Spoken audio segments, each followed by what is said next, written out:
Welcome to Lunkerville. It's Jamie and Twine. Where are we, Jamie?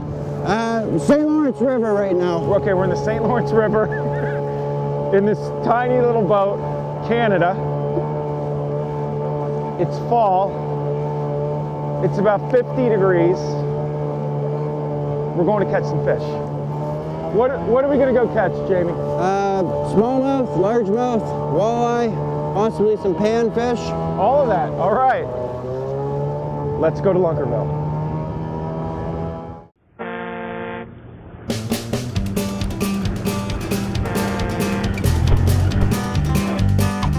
It seems in every town in America that there's a secret fishing spot where the water runs clear and the bass are always biting. And at that spot, there's an unsung hero who knows every stump, laydown, and lily pad. Seems all he's got to do is wet a line. And sure enough, he's reeling in a big bass. So if you're looking for real people with real fish stories, then hop a ride. We're going to Lunkerville.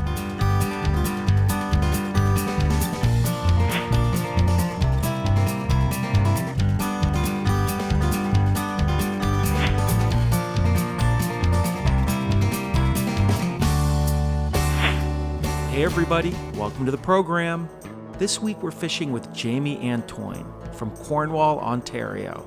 That's Canada for people in the States. I met Jamie through our Facebook page. He posted these videos and pictures and fishing stories. I was very impressed by his passion for fishing.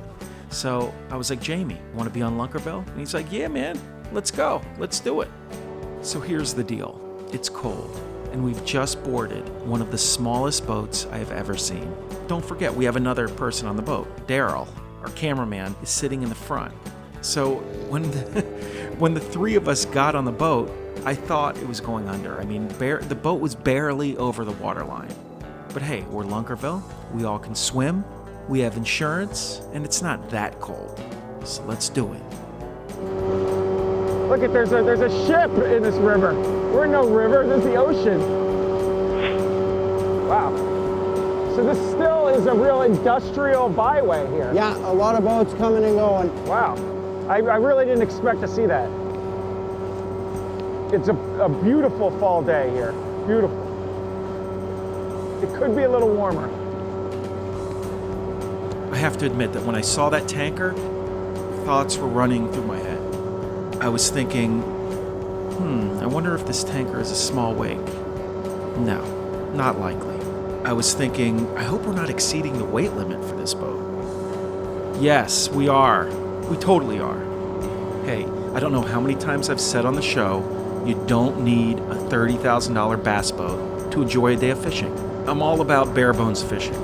Let's do it.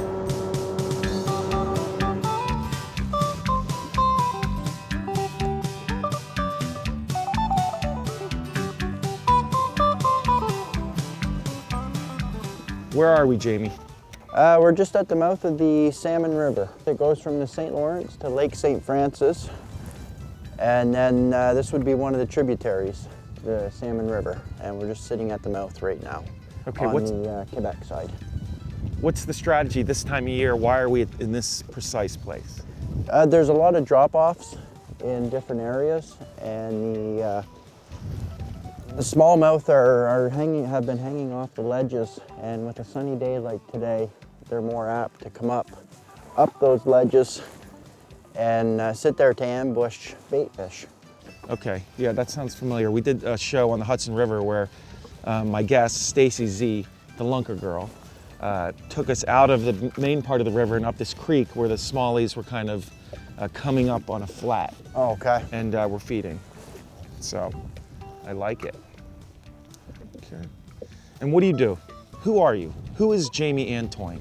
I live in Cornwall, Ontario. I work for a water company called Crystal Rock Water. And I've been living in this area all my life.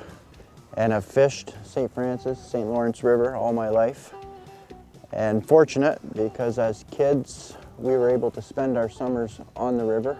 And it kind of started out as a fun thing to do with friends, and it's more of an addiction now. And I started doing tournaments a couple years ago. And I'm still learning the adjustment from recreational angler to tournament angler.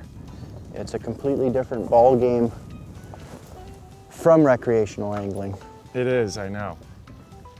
I've done it. I don't like it as much as this. I like this, kind of chilling out, talking. No, well, it's a lot more stress and it's a different mindset. Okay, now I want to drag a tube here because we're drifting. So do you suggest spinning gear or a bait caster? I'd go spinning.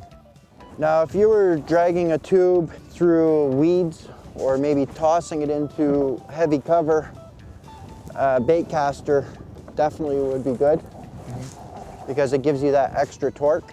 But being we're on a drift, probably on a sand flat,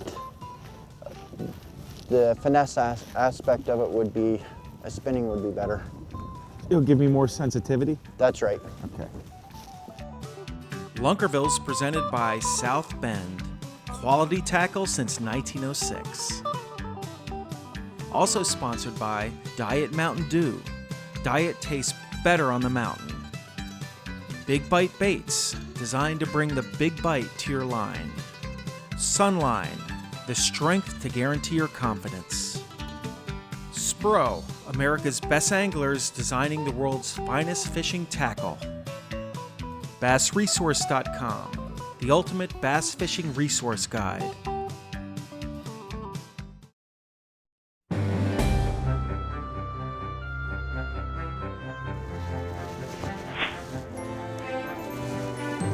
The wind has things mixed up today, but there's normally the current that's running east. And you can actually drift down that, but because we've got a north wind, it would push us right off of that drift. Of course, we've had 20-degree drop in the temperature, so we got a major cold front right now. Yeah, I know the temperature's dropped a lot. And the water's murky today too as well. We've had 40-mile-an-hour winds for the last few days, so the lake itself is messed up, kind of like chocolate milk in a lot of places from the high winds. So that might have the fish displaced as well. Okay, so there it is. We had a serious temperature drop overnight. The current is way too strong for our anchor to hold, and we have this 40-mile-per-hour wind that is not helping anything. So we came up with a strategy. Our new plan is to head closer to shore. We're going to hook into some panfish. Yeah, panfish, no big deal. We need a tight line. And then those panfish will lead us to the bass and the glory. And what's going on here where we're fishing? Right now we're in shallow, probably 8 to 10, lots of weeds. Looking for some panfish, perch, bluegill, pumpkin seed, crappie. But with the temperature fluctuation in the last couple days, it could be a little tricky. Do you have the worms up there, Mike? Yeah. Worms. We're using worms. And we're still not catching anything. I mean, we're fishing hard, and we're starting to get a little desperate. Nothing better than hand-picked worms. I can't remember when the last time I bought worms was. I used to keep boxes of them in my parents' basement when I was a kid. My mom would go down in the basement and 5 or 6 big boxes of worms all over the place. Like shoe boxes? No, big boxes. Big box. Yeah, lined with garbage Like TV bags. boxes? Yeah, big, huge square ones, and That's awesome. yeah, man. I kept my. So what did you parents- do? You sold them? Yeah, I supplied all the local businesses, Nice. and I got 6 cents a worm is what I made back then. 6 cents more. Yeah. Rainy nights, I'd start picking around 11 o'clock, and I'd stop when the sun was coming up. That's when it was time to go in. Yeah, I just had a fish hitting me there. Little perch. Little perch? Yeah. Where there's little ones, there's big ones. Sure. Somebody's got to eat him. That's right. How did he strike? He just nibbled, and then finally took it. So you felt a little Tug, tug. Yeah, a little nibble on Little them. nibble. Was that full worm, eh? Drew him in. Full, okay, I need to get full worm on there. When the action is slow, man, go to worms. Now, I know what you're saying. Okay, they're fishing with worms, catching little perch, but it's fun. It's action. Why not? I'm not gonna apologize. Are you apologizing, Jamie? No, not at all. You never know when you're reeling in a small perch, you get a nice pike hit on that. So it's 2 for the price of 1. Exactly. I was actually just thinking that. I was gonna say it, but you said it. We're going for the pike. The double duty. Perch and then the pike hit it. This is true power fishing, right? Exactly, yeah, yeah. Did it just fly off? Yeah. I'm pitiful. Do I owe you 6 cents for losing that one? No, that's all right. That one's on the house. Inflation too, it's probably worth about 14 cents these days. I'll give you a quarter.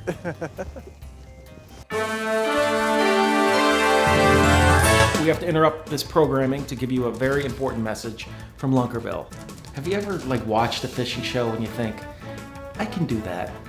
You're watching me fish with people that look just like you, just like your friends. So why can't you be on the show? You can. Do it. This is how. I'm going to tell you right now.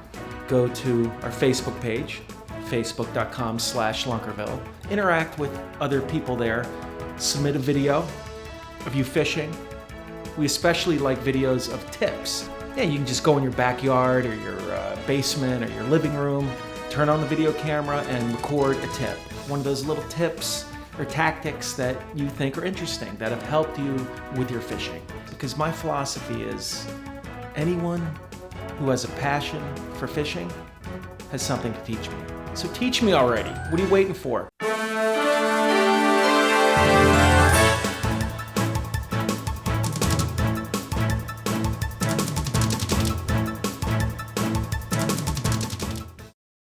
We have a new segment here on Lunkerville. We call it Making a Difference. We tell real stories about real people who make a difference in their community.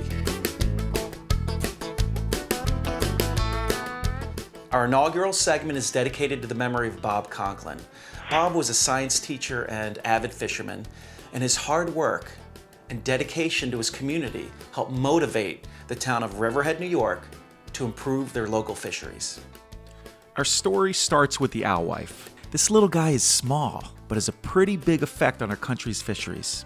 All the fish we love to catch love to eat alewives. No alewives? None of this. The alewife spends most of its life in saltwater and then swims back into freshwater to spawn. But in the late 1800s and early 1900s, many rivers in the Northeast were dammed up to provide power for grist mills and other industrial uses.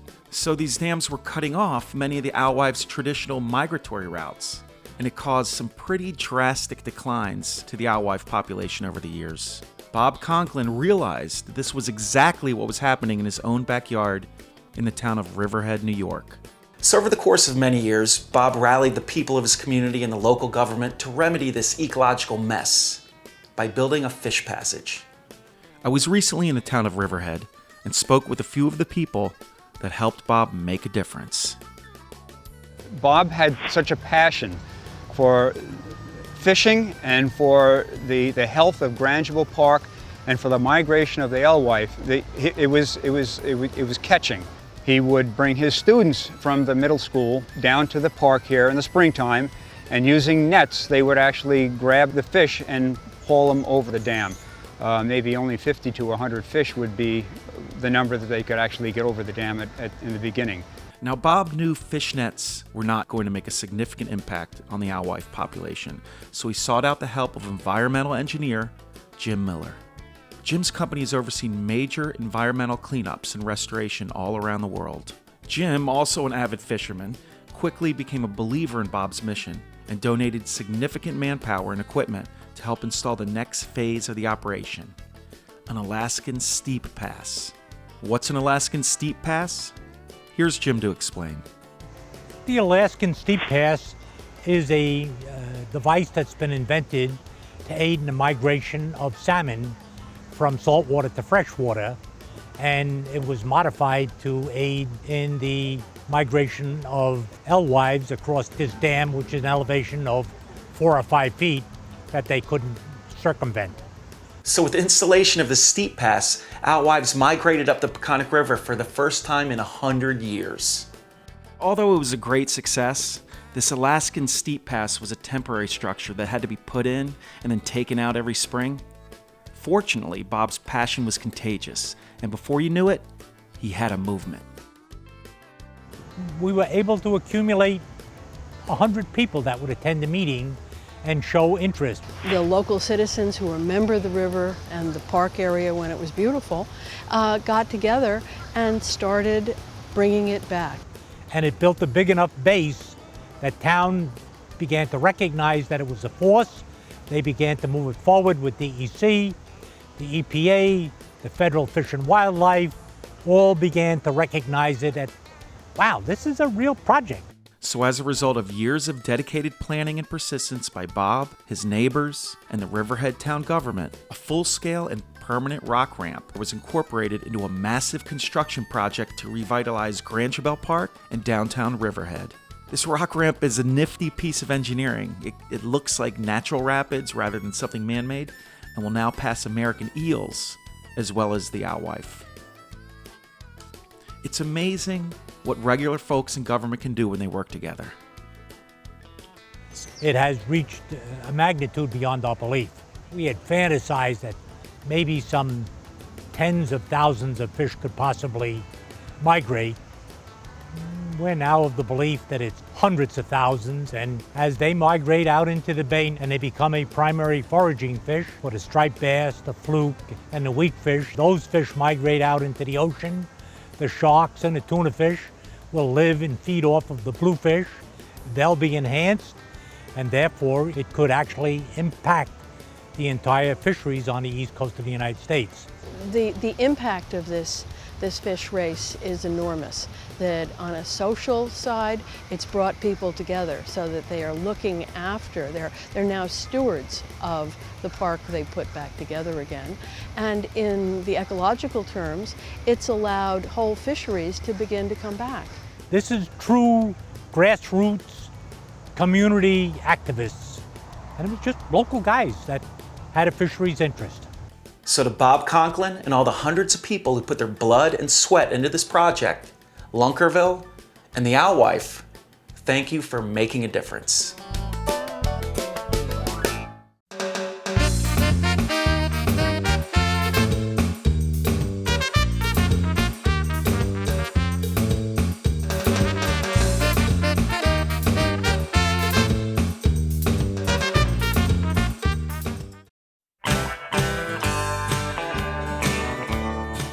Welcome back to the show. When we last left you, Jamie and I were up against a tough bite on the St. Lawrence River. Maybe the toughest ever experienced on Lunkerville. How long have we been out here? 4 or 5 hours. 4 or 5. You know, patience is a virtue. I think that pike is coming. I hope so. I hope there's something coming. We're just looking for a nibble, some interest, one bite for Pete's sake. A cold day like this. But this is real fishing, and that's what Lunkerville is all about. Real people, real fish stories. Here, let me give you a demonstration. On your left is real fishing. On your right is a fishing highlight reel, okay? Left is reality. Right is like a big fish mashup, a dream. It's hardly ever real. Yes, it happens, but let's get back to reality. What do you call her, Jamie? What's her name? She doesn't have a name yet. Well, let's name her now. All right. Yeah, that sounds good. What do you think? The double bubble. The double bubble. I like it, the double bubble, but it doesn't have to be a female name. I've seen some bubbly females. There we go. A monster. Lunker. Good looking. Man, where you been?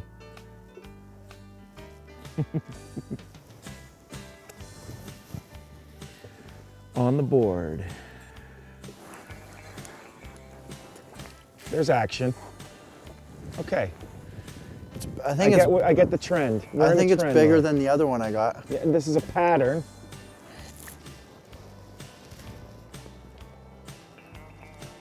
So at long last, after braving hours of cold and humiliation, we found a pattern. They're small, I know, but This one's bigger man, than the last I gotta one. tell you, It's getting bigger here. So. that little tap tap Is that a perch? was sweet. It's a silly fishing. Oh, And when you're not Very catching silly. fish, it doesn't matter what size they are. We're catching fish. rock bass. Rocky. This is a tiny little grub. Woo! Yeah! Woo!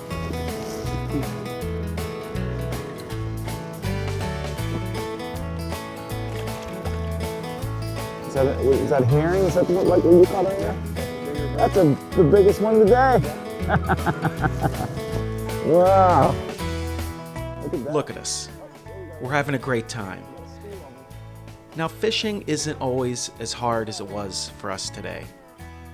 And it's not always as easy as some of those days where you're catching fish after fish. But it can always be fun. So I want to thank Jamie for taking me out fishing. And thanks everyone for tuning in. Don't forget to tune in next week to Lunkerville.